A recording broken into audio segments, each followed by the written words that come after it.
Heavy cough. 3, 2, 1. Inside this lab at Florida Atlantic University, 2 engineering professors are measuring the power of a cough. 2, 1. Using a dummy, they fill its mouth with a mix of glycerin and water. Then, with a pump, force the dummy to cough. Then wait to see how far the droplets travel. They fill the air, visible with the green laser light, simulating what happens when we cough. It generates particles on the order of 10 to 20 microns, which is roughly close to what the smallest droplet sizes are when we cough. Take note how quickly the simulated respiratory droplets spread. 1.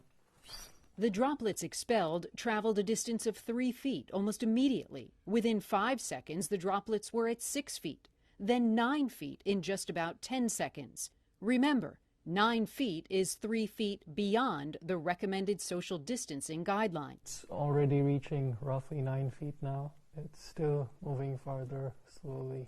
The fog of droplets lingered in the air, but kept moving forward, taking just another 30 to 40 seconds to float another 3 feet. It's getting closer to 12 feet now. Yes, he said 12 feet. Over and over again, the simulated droplets blew past the 6-foot mark, often doubling that distance.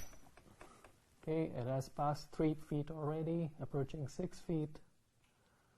And it looks like it has crossed 6 feet. And now it has slowed down. How long might they linger at 9 feet and 12 feet? So at 9 feet, they could linger for, provided still air, 2 to 3 minutes. Okay, but the concentration is less than what it would be at, say, 6 feet by about a factor of 8. The professors say the droplets become less dense the further they travel, but they still hang in the air, still with the ability to carry disease. And watch this. Even when we put a simple mask on the dummy, particles still dispersed from the sides of the mask, though they didn't travel very far. Certainly, if you're not wearing a mask, you're supposed to cough into your elbow. But if you cough into your hand, this is what happens. Let's turn out the lights. I'll put my hand up against the mouth of this dummy and simulate a cough.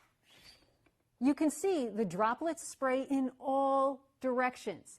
They may not travel as far, maybe about 3 feet or so, but they spray everywhere. And they can linger in the air, possibly for as long as 3 minutes.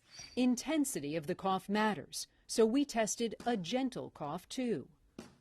The lighter cough didn't go very far at all, about 3 feet, but the question remains, how close is too close? Do you think, based on what you've seen in your own lab, that 6 feet is enough for social distancing? 6 feet is a minimum distance that you should keep. It seems that... But further is better. Further is better.